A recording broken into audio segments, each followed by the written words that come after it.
Yom Sheni Parashat Shlach, Toshin Pei Aleph.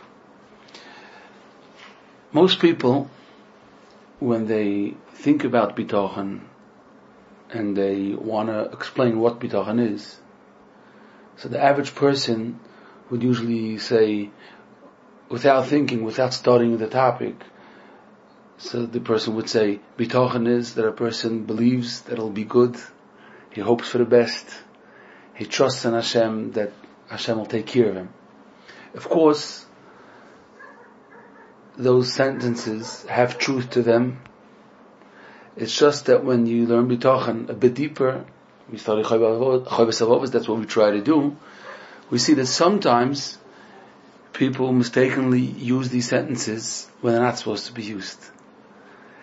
And it's very, very important to elaborate on this topic, because when a person uses the same lines, Hashem will help, it'll be good, don't worry, and it's used not in the right place, it's not going to be called Bitachon. It also wouldn't work the way Bitachon works. And then it could solve a lot of frustration, where people say, I had Bitachon and it didn't work and it didn't help.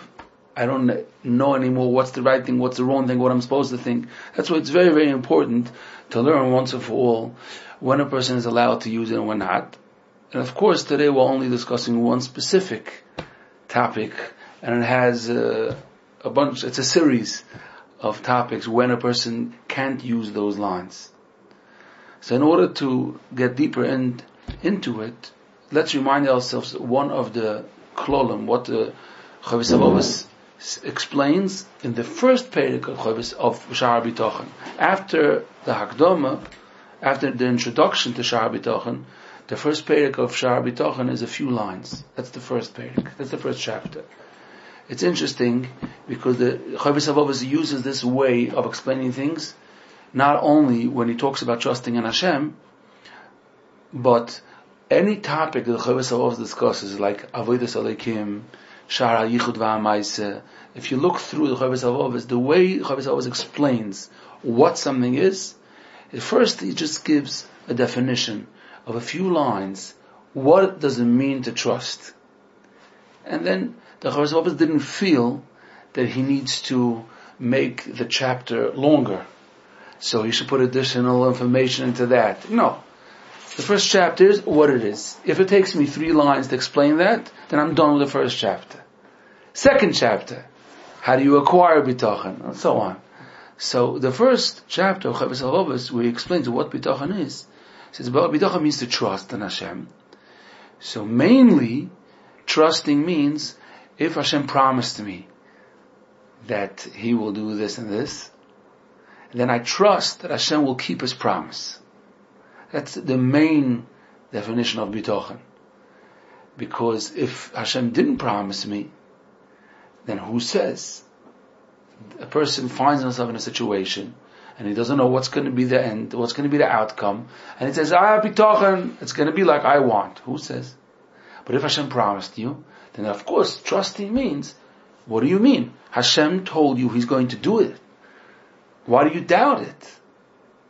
That's real trust, and that trust has a reason to trust. The person knows that it's not because I want so badly, it's not because I'm trying to dream good dreams, it's because I trust Him. I trust Hashem on His word. Hashem told me He's going to do this, it's going to be like that.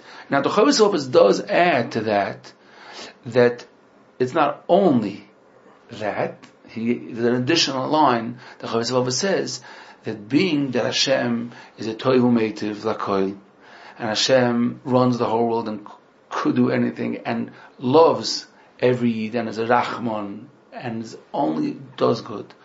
So that trust also involves that a person knows that Hashem is going to do what's best for him. Even that Hashem didn't promise him and call him up and say, hey Reuven, I promise you this and this is going to happen. A person finds himself in a situation, doesn't know what's going to be. So they could also trust that Hashem will do what's best for you. Don't worry. In any situation, even if you don't find any promise of Hashem, Hashem will definitely do what's best for you. But that's the last line of the chapter. Because once a person understands the first half, then a person can understand that even when Hashem didn't tell you specifically, but Hashem definitely wants what's best for you and will do that, regardless of where the person is up to and cheshbonis. Hashem wants your good, and He could do anything to help you, so He will do what's best for you. Now, if a person understands the idea how trust works, that's why I trust it. Then a person has to understand that it can't be that a person should be sure, and he'll use the word trust, that he trusts Hashem will do what he wants. That technically doesn't work. Because why do you think it's not accurate to use the word trusting? Because you want it, but it might not be good for you, number one. And if it's not good for you, then of course Hashem never promised to do what you want because you want it. So a person doesn't want to acknowledge that. We always find ourselves, we're human, and we have desires, we want this, we want that, we're human. Hashem knows that. The plan wasn't we should be angels. We are human and we have desires. But a person works on himself constantly to know, right now, I have a desire for this and this to happen. What happens if I don't see it happening? And I get frustrated because I wanted it so badly and it's not happening. What should I do? So people get frustrated and they do the wrong thing. That means they get miyush. It means they give up. And they say, you know what? I don't care. Like a while ago, it's very painful to say it, but I'm just going to say it because it explains it. But a while ago I heard a person, we should never get tested, but a person that found out that his child is very ill, very, very sick, and he was trying to handle the disappointment, the deep, deep pain, and he was like, you know what?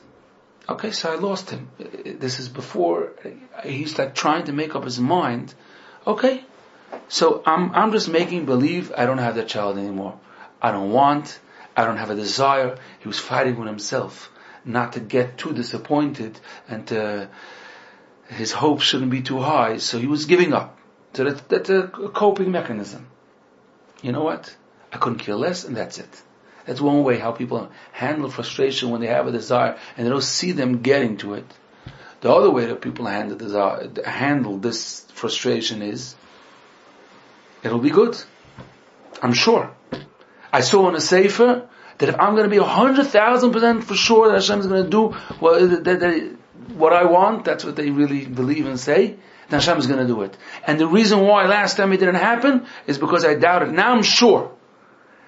That's two ways. Sometimes it has to do with the IQ of a person, sometimes not. Sometimes it depends what shir they heard last week. Sometimes it depends what friend they met yesterday, which told them stories and sgulas and etc. But the truth of the matter, both of them are wrong, totally wrong, 100% wrong. Because giving up is never a real mahalach. It's never the right thing that a person should just give up. Give up means a person is depressed. It means a person doesn't believe really that something could change. And most of it, usually giving up means a person is telling you I don't feel that I have the strength to go through this struggle, this back and forth. I don't care. They feel that it's easier. They don't want to go through the whole process of the disappointments and the ups and the downs. So they just give up. But that's all because they didn't learn the exact train of thought, what they're supposed to be telling themselves, the accurate train of thought, what they're supposed to be telling themselves. Because then, if they would learn that, slowly, not in the beginning it's tough and bitter, but slowly it wouldn't be so hard to keep your hopes high, if you do the right way. They're saying, I should just hope and then I should just fall flat on my nose. I don't want to do it. I don't want to live such a type of life. I give up. I don't care. So that's why it's wrong. It's wrong because you have wrong machshavas, wrong way of thinking. Those are the thoughts that make you frustrated. Those are the thoughts which pull you down. And they're the ones that are heavy and giving you the feeling that you don't want to live the next couple of months or years or whatever with these ups and downs. And that's why you're giving up. And that's wrong, because if you would have the right train of thought, you would continue to do the right thing and be uplifted. You would be excited and happy and continue your daily routine in life with simcha, with tefillah. And with tefillah and with amunah, it could have been that you could have solved the whole problem and you didn't do it just because you gave up. So that's wrong. Keeping your hopes high just because you so badly want it, and that's why you have this feeling, I'm sure it's going to happen. because I know. Because I want it so badly, and I'm sure it's going to happen the way I want it.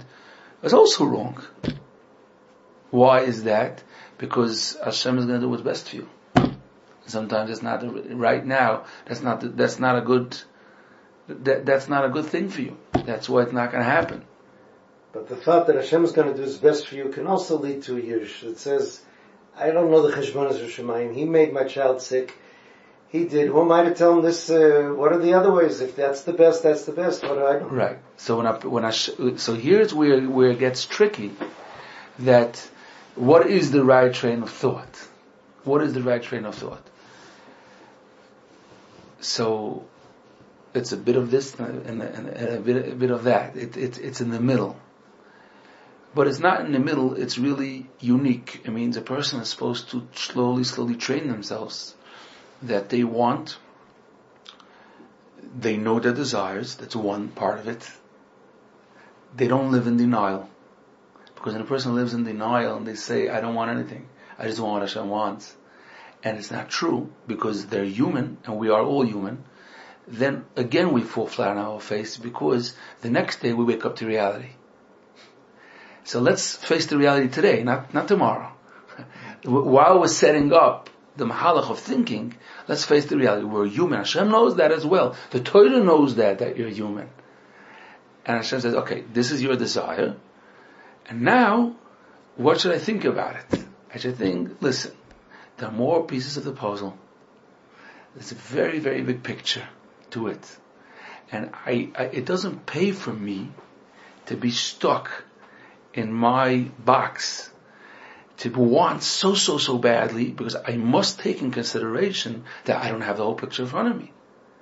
It's logic. It's so practical to think like that. A person, sometimes in a person's life, as much as a person gets older, they start figuring it out, that I want a certain shidduch, let's say.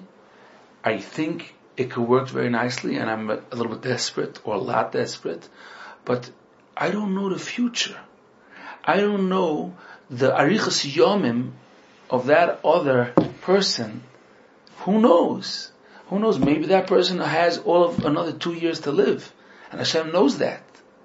So you know what? It helps a person calm down their desire. Slow. That's like first step. Practical way of thinking. Calm down. And what do I want? I know I still have the desire even after I did that. But they train themselves. But Hashem, if it's not good for me, help me. Make sure I don't fall into that pit. Make sure that doesn't happen. They train themselves to remember that if it's not good to me, they don't want it to happen. And how do they train themselves? By reminding themselves that Hashem has the broader picture. And anything that I want could be that it's not good for me. So that's a simple way of helping the person remind themselves. And that's when, after a person remembers what his desire is and why he wants it so badly, and he explains and he convinces himself, and he finds himself convincing Hashem. But I'll do so much tzedakah if that happens, but I'll be able to do so many good things, and it's good for me and for my family, and a person that wants a vacation, and he's like, I'm telling you I'll learn better then, and then afterwards. Stop convincing Hashem, because Hashem knows the whole picture. You're allowed to be honest with yourself what you want, But slowly, there's a bigger picture. Who knows? And it helps a person calm down a little bit, and his desires should calm down. And then he tells himself, Hashem will do what's best. I am going to continue to daven, and after every tefillah, I'm going to remind myself, only Hashem could do it. Only Hashem could help me. And that's how he finishes his tefillah. Whatever is best in your eyes, that's what you should do. He said it out of his mouth. And he says it 3 times a day. Every time he gets uptight, I want this to happen, he asks Hashem. He calms down, he says, but Hashem, you know the broader picture. I know you'll do what's best. I ask you, do what's best. That's Bitachon. He trusts in Hashem. He trusts in Hashem. Let's go a little bit further. But when a person does the right thing, there's the main Bitachon, where a person knows, as long as I'm going to do the right thing, Hashem will help me see, not only in that world schar, but in this world I will be able to have atzlocha, if I do the right thing.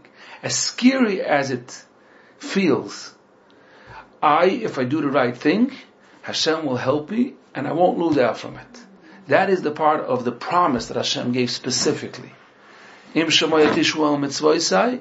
will follow the mitzvahs, then I will take care of you. I will give you parnosa, I will make sure you have a good life. And a person is tested in this constantly, not an easy test, because constantly we feel that if we just do the things a little bit different, drop different in the Torah, then things will be better. And slowly a person is supposed to train themselves. It's not like that. I won't lose out. Just the other day, a person told me that they applied to get a certain Bituach Leumi, constant way, kitzbah. That means to get a couple of thousand shekel a month. And the lawyer that they used and they were telling them, just say it this way. And they said, we're only going to say the accurate truth. We're only going to say exactly the way it is. In order to be, and he said, so why'd you take me as a lawyer? It was like, so what? No, you're supposed to say that's how it goes. And they just worked on themselves and they said it dry. This is the situation, the way it is. And he got 100%. You could get 50%, 70%. He got 100%. He says it was one of my biggest nisyonis, sitting there and knowing it sounds like, it feels like. You just have to say it a bit different. No. A person doesn't have to be in a crazy pikuach nefesh situation to have their biggest nisyon in life. It could be a simple sitting in an office, and that's Yiddishkeit. Believing that I'm going to do what's right, Hashem said, you're not going to lose out. Again, if I can just clarify let's take in the early century in America, the boss tells them on Thursday, if you don't come in on Shabbos, you lose your job. He says, I'm not coming in on Shabbos. Doesn't necessarily mean the boss is going to say, okay, no. I'll give you a raise. He got fired. People got fired. People said, I'm not coming in on Shabbos. And they too were telling themselves, if I do what's right, Hashem's going to take care of me. And they still went on Thursday and they told the boss, I'm not coming on Shabbos. And the boss said, okay, so wherever you are Shabbos, that's where you should be next Monday. That's what they told them. And they got fired. Time and again they got fired. And what happened? So while they were in that nisayon, it was tough. That means they felt, I have less parnasa. They felt, I see that I don't have a job. I feel my kids are not really getting what they need because I can't support them, I don't have enough. But if you look a little bit later, if you look what happened to those families, if you look, not only they happen to manage financially, in the long run, in the bigger picture, but the bracha that they got, and the nachas that they had, is unreal. It's like me'al derech hateva. So once again we see, if you do the right thing, you're not going to lose out. But why is it an nisayon? Because the person doesn't see it at the moment. The person doesn't see it at the moment. A person sometimes, it looks like he lost out. Now, in the area of saying the truth and not saying the truth, it's very tough. But we have to know the truth, even if we're still in the nisoyan of it. This is the truth.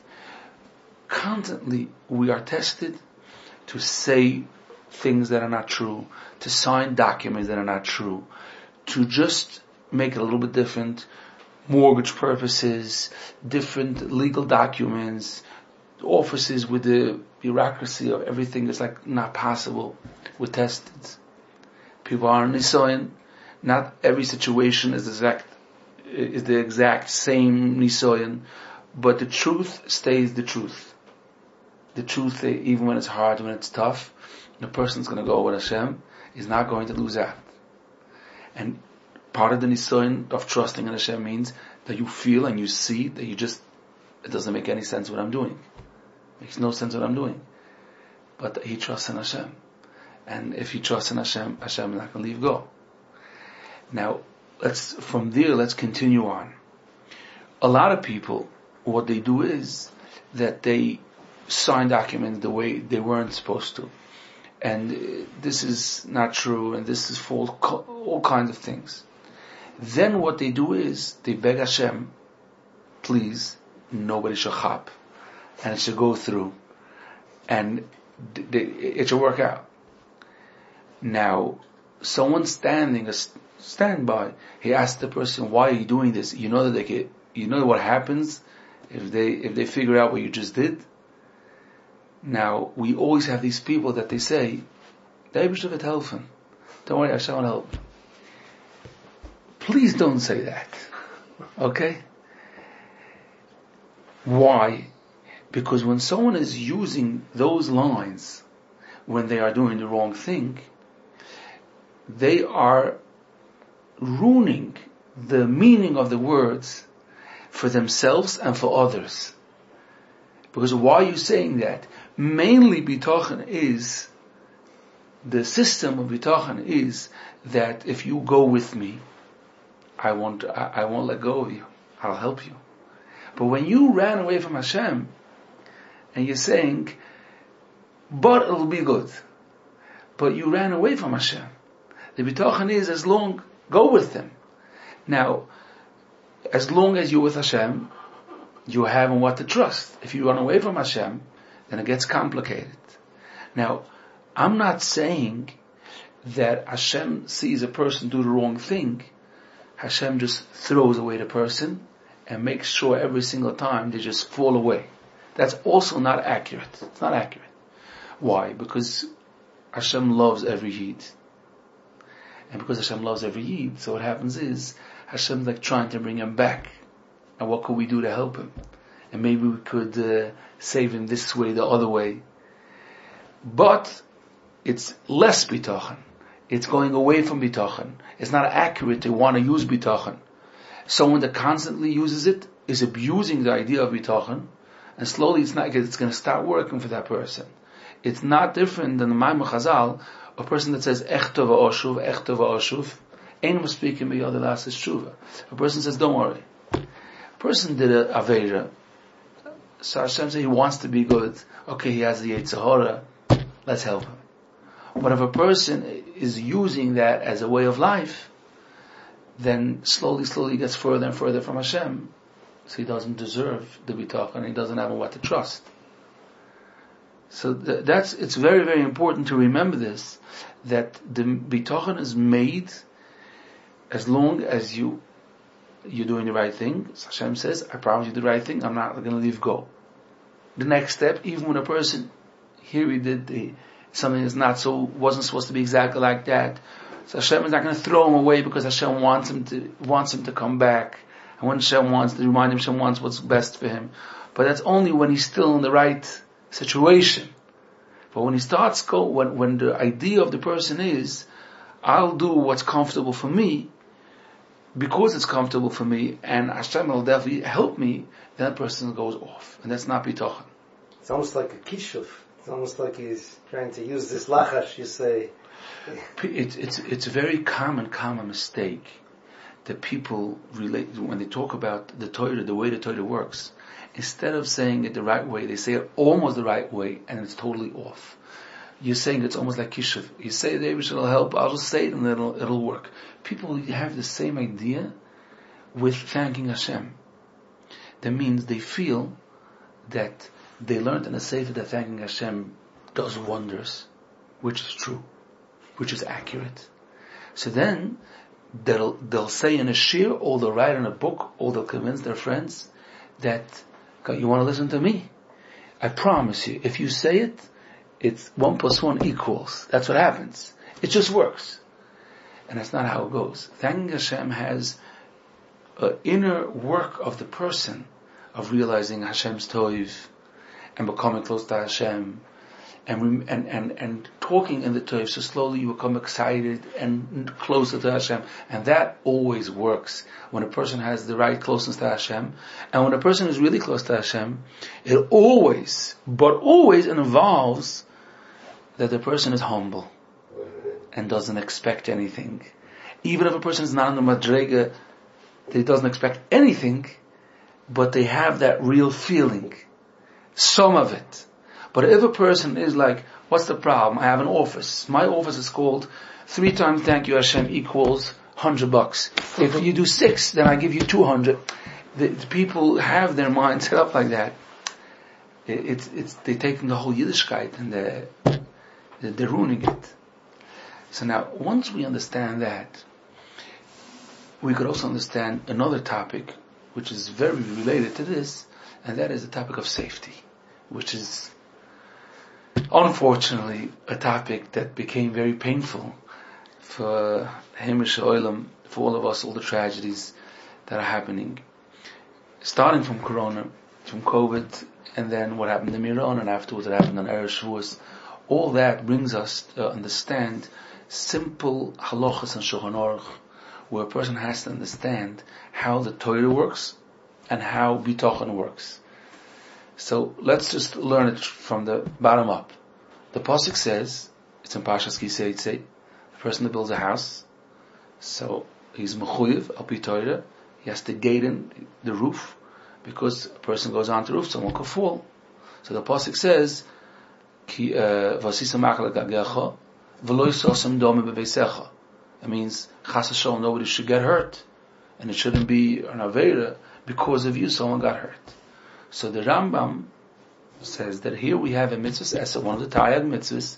It has a loisasa as well, because there's a active. It says v'asisa, and then it says v'lo yisosem dome beveisecha. So Rambam is Shulchan Aruch that includes every situation that a person has. They're not allowed to leave a window that's not gated in if a kid could fall. Why? Because something could happen. It's not safe. Simple halacha in Shulchan Aruch. And if a person has in their property anything that people could fall, people could hurt themselves, trip, they are mechuyev al pi Torah to take care of it. Chemicals that kids can get. As simple as that, cleaning chemicals that people have that can be very, very dangerous before Pesach. And a house has a lot of things that are not safe. And Hashem is not telling us, I want you to live in the desert. Don't make a house. A house has a roof. I don't need you to have a rooftop. That's not what it says. It says a rooftop, make a maika, and like you said before the shir, the person should say a little tefillah. Hashem, I did the mitzvah, the siyata, the shmai that I did the mitzvah should help. Even with the gate, a person could never know. But what's normal? A gate, a good gate, the right height, that's his mitzvah. He's not doing it because he's scared and paranoid. It's not why he's putting on the gate. He's doing it with simcha because it's a mitzvah. It's a mitzvah in the Torah to do that. That's why he does it. And that's why he puts up gates. And sometimes people could have arguments in Shalom Bayis. His wife wants the gates to be stronger, higher, and all that. And he's like, it's going to ruin the view. And, you don't need it. Nobody comes into this room. And she's like, no, but a kid could climb on the chair. And from there he could really get it. And he says, come on. Don't be so scared. And if it's a safety issue, then it's halachic. It's like getting a better esrik. And if it's hard for you because you feel you're giving something up, if it's money, a lot of times that's what a husband is that, he doesn't want, I'm going to go pay for it, and bring a person, and it's a couple of $1,000 sometimes. and it's not necessary. He feels it's unnecessary. It's a mitzvah. A lot of mitzvahs cost money, and if it's true, sometimes maybe a third party should mix in, and if it's true, it's a safety hazard, then you gotta do it. But he doesn't do it because of his wife. Please. He doesn't do it because it's a mitzvah esed d'oraisa, and it's it. And it's tough. Well, what could he do? He's not. It's alive like every second. It's a problem. It's an issue. So maybe there's a way to do it for cheaper. Let's figure it out. Maybe someone can give him alvo, but you're not allowed to live like that. It's a lav. Now, if a person is over on the lav, then what happens is that there's a kitrug. That means the same way that when a person does the mitzvah, they have a siyata d'shmaya, and that'll help and watch over them, because the mitzvah, the koyach from the mitzvah will be there to protect them. The opposite is true as well. That the koyach from the aveira could sometimes push the person in the wrong direction. He shouldn't have that shmira, that protection that Hashem should be with him. It's not hard. It's not easy all the time, but that's v'hoyem shemaya. The same is driving a car. That his wife is begging him, stop speeding. You always do that. I don't like to drive with you. And he's like, yeah, I know. As well, I like to drive myself because I can get there in 20 minutes. When I go with you, it takes 45 minutes. Every light and what's the truth? The truth is that if you don't drive safely, then it's not about if something happened, something didn't happen. Someone can be driving for 20 years and nothing ever happened. That's not the point. It's totally not the point. We have this desire to be free all the time. A person always wants to be free, wants to be able to do whatever they want. That's always a person's problem. And Hashem wants us to be a eved from when we get up in the morning until we go to sleep, including the night. A person is an eved for Hashem. And then he'll have all the feelings that he wants, and he'll feel great. But he needs to commit. He doesn't want to commit. And if you commit, then you'll be able to have what Hashem gives for the people that commit. And it's very important to explain that. I once explained it to somebody. The person wanted to make a Kabbalah in Ruchnius, but he was like, I'll see if I could, I'll try, I'll see. I said, if you want to buy a house, and you want to buy the house, so the person says, okay, put down a down payment, sign. He says, I'll see. No problem, I'll listen, give me the house, I'll figure it out, if not, we'll see you. He said, no problem. So you're not getting the house. He says, why? Why are you being such a nitty-gritty guy? It's not about nitty-gritty, it's about you get what you pay for. So if you commit, then you get the house. It's yours. If you don't commit, if you want, you can live it for a week. You'll give me rent for a week. So you're like constantly back and forth. Hashem wants us to commit. Commit means that sometimes we want to be free, we commit. We have to do what Hashem wants. We're not following safety rules because we're scared of a ticket. We're following safety rules because it's a mitzvah esed d'oraisa. And that's it. That's what it is. And a person gets closer to Hashem. And what's going to happen is, when a person gets closer to Hashem, they're not going to lose out. They're not going to lose out.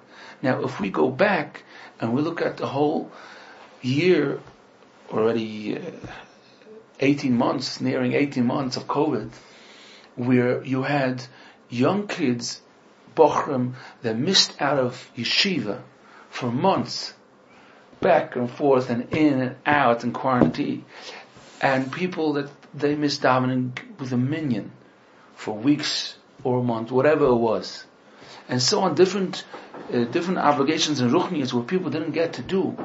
Hashem tells the person very simple: if you follow me, you're not going to lose out. If you don't follow me, then you're going out at your own risk in your ruchnias as well. That means if we look back, people that they did what they were supposed to. Not only, I'm not talking about specifically this past year. I'm talking about if you go back 30 years, 40 years, people that had an nisayon and they did what's right, will never lost out in the end of the game. Rav Shimshon Pinkus says, they write it in the Hakdama and the Haggadah Shal Pesach, That he says that he had a very big success in understanding Torah and connecting to Torah and to Pneumius of Torah, davening. He enjoyed life, every minute of it, because he had such a strong understanding and feelings to Ruchnius that he was mole simcha. He says, when did it happen? It happened because it was Erev Pesach and he was in a dorm and he was dead tired and it was 12 o'clock at night and he was going to go to sleep and try to get some strength. Erev Pesach itself was a hectic day, and then the Seder, to be up, first night of Pesach, a beautiful night, and as he's trying to doze off, he reminds himself that there's another floor in this dormitory that nobody was boy to chomes. It's Leil Yudalet. And he lives there, he's mechuyev. And he's like, yeah, but I'm going to start now being boy to chomes for real. It's full of stuff. And it's not a game. You have to check if there's no chometz, boxes and things and dust. And he's like, if I do that, then I have no Seder tomorrow night. There goes my Pesach.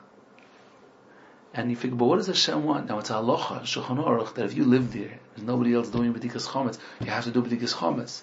It's not about doing bittul tomorrow. It's a chiyuv B'dikas Chometz Leil Yudal. He got out of bed, and he was like, so I won't have a Seder, but I'll do what Hashem wants. And he worked for hours, cleaning up that place and checking it for Chometz. He said, that's when the window opened up. That's when it just opened up, and all of a sudden, I had a yontif like I never had before, and it just continued on. It continued on, the fountain of ideas and Torah and everything that comes along with it. And every year has this nisayon. Constantly we have this nisayon. Somebody wants to go do something, Ruchni or whatever, but it's not the right thing right now. He knows it's not the right thing because his wife is falling apart. And so on, and he's like, yeah, but I have to, but I need to. But what does the truth tell you? The truth, not what you want. So if you do what Hashem wants, then you won't lose out. The same is with safety. Back to safety. We got used to, because davening is important, learning is important, Shabbos is important, being in a shul with a lot of people is important, flying overseas to go to a tzaddik. There's so many different things that we got used to doing that we didn't stress enough. That is another mitzvah, which you just can't go by that barrier. You have to do things safely. If you can do it safely, then you can do it. You can do it. For an example, I once heard part of this example from a very, very choshev yid. He said a person flew overseas to be able to be by his Rebbe Rosh Hashanah. The money that's involved, the tircha, not sleeping, flying economy with all pain in all the bones, and it landed. There was a delay, and he landed. Right now, he has, for example, 35 minutes till the Shkia. 35 till the Shkia. It's still not, and like, so what am I going to stay in the airport all Rosh Hashanah? What's the other option? To be Machal Rosh Hashanah? No, that's not an option. So, all of a sudden, he has the middle option. Well, I'll do it in 20 minutes. I'll get there. So, sometimes the car could turn into a motorcycle. And he gets into that car and just goes wild. Why is he going wild? Because it's very hard. Because he worked so hard to be able to get to somewhere, and he feels that he could reach it. He feels, let me just close my eyes, and I hope nobody sees what I'm doing right now, and then I'm there. And then it's done, and then I have a whole Rosh Hashanah. But you can't close your eyes on Hashem for 20 minutes. You can't do that. Hashem, a person feels they're going to lose out. But do you think that you are going to lose out if you bend your will? I'm using the word bend, but you if you're going to give up your desire because Hashem wants differently, you really think that in the long run Hashem is going to say, okay, that's it. It's not going to happen. Maybe right now you're going to feel that you lost the Rosh Hashanah. I can't tell you if you're going to have a good feeling being there in the airport or not. But what I can tell you is that if you're going to follow Hashem's Ratzon, in the long run, you are going to have a good year. That's for sure, because you did Hashem's Ratzon on Rosh Hashanah.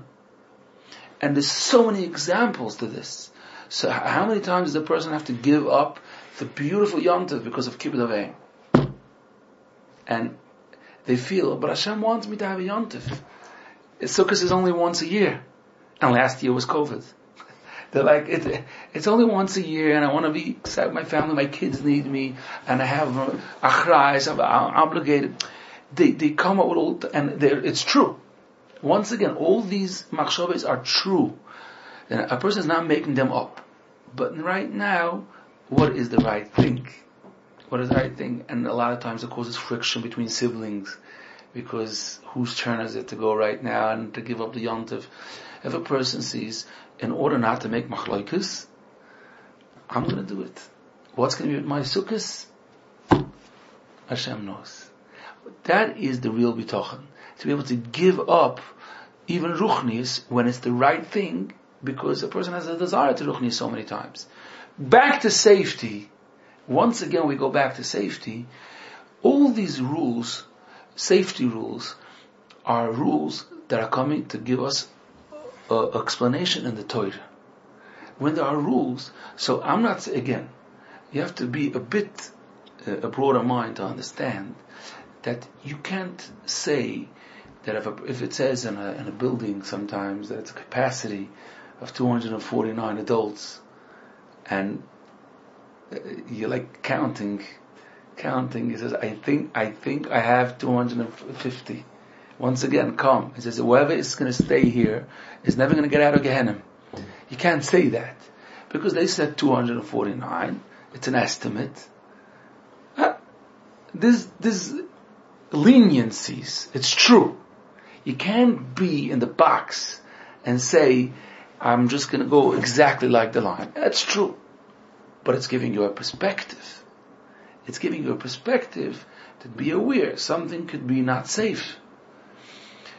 And if a person just totally denies it, and totally doesn't take it into consideration, then there's a certain missing siyata d'shmaya. And what happens is that it could be devastating. The outcome could be devastating, not because of a person that was careless, just because there was a avera involved in a certain level, and there was missing certain siyata d'shmaya. It was missing certain siyata d'shmaya. The same exact Gemara that a person that goes into Makom Sakana, they take away from his schuyos.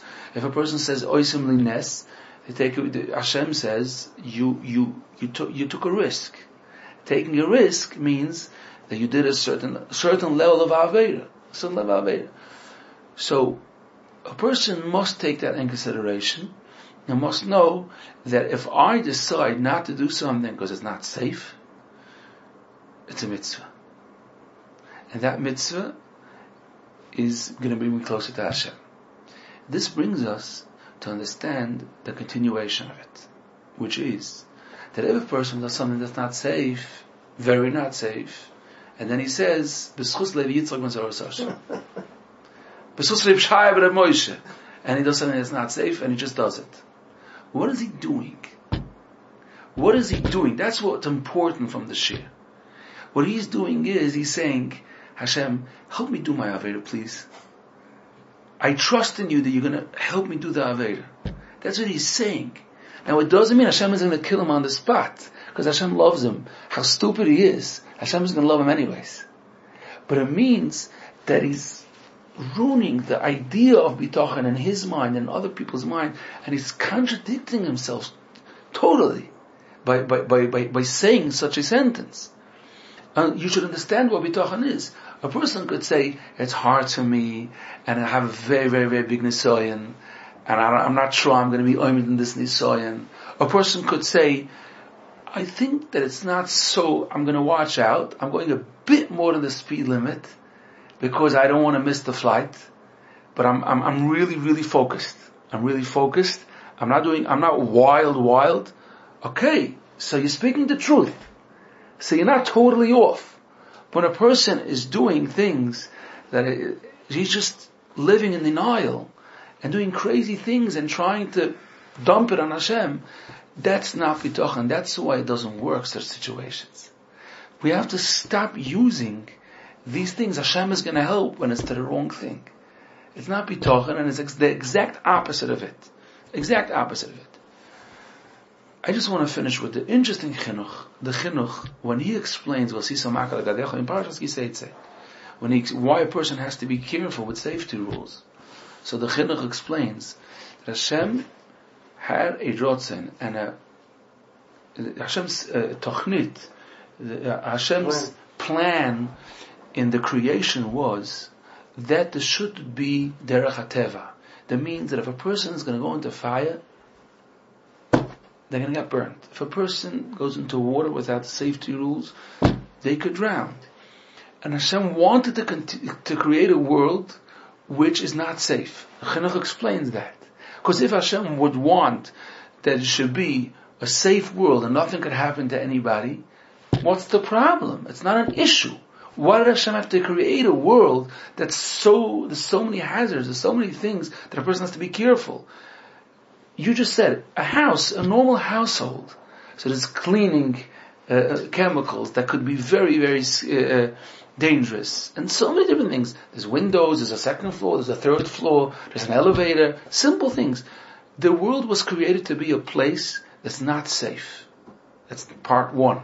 Part two, Hashem could have created us without seichel, and then we would have no idea how to keep safe, how to do things the right way, and we just fall constantly. The chinuch explained that that's part two. Part three, Hashem gave us seichel, and Hashem told us, okay, I gave you the ability to understand how things work, and I want you to use that seichel and keep away from dangerous things. And it's going to limit you, because there's going to be certain trips or certain rides maybe that you can't go because it's dangerous. People do crazy things for attention, sick things, because maybe the people are going to see they did such a scary thing and they didn't die. Sometimes it doesn't work and they do die. But a person was given mitzvahs, and the same way a person is an eved of Hashem by davening.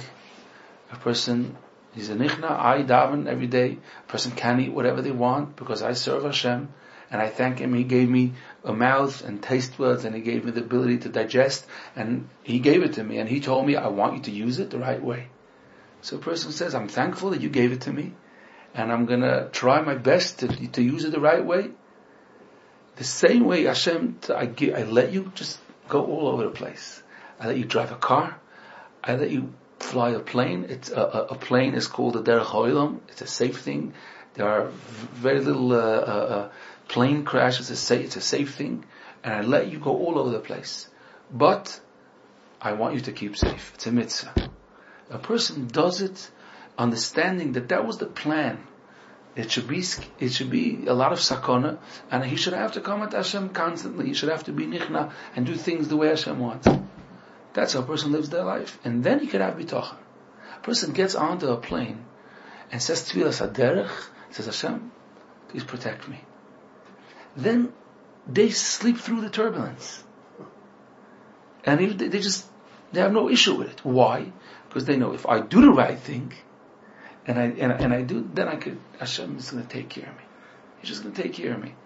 I heard of, it was the Briskerov said, the Briskerov used to check at night if his door is locked. Again and again. People used to think it's OCD. He constantly used to do these things. And they found him in one of these shelters that was in Varsha. It was in Poland. And there were bombs and whatever, and he was sleeping there. He's good. He's good. He fell asleep. And they asked him, is this you? He said, when I'm in my house, I have a chiyuv to check if everything is safe. So I have to check. He says, here, there's nothing I can do about it. And basically, this is where I am. He says, David HaMelech says, I went to sleep. I'm in Hashem's hands. I'm fine. He slept through the night. It's amazing. If we do the right things, the normal things, then a person is totally calm. So a lot of work and a lot of homework to think the right way. But if a person starts,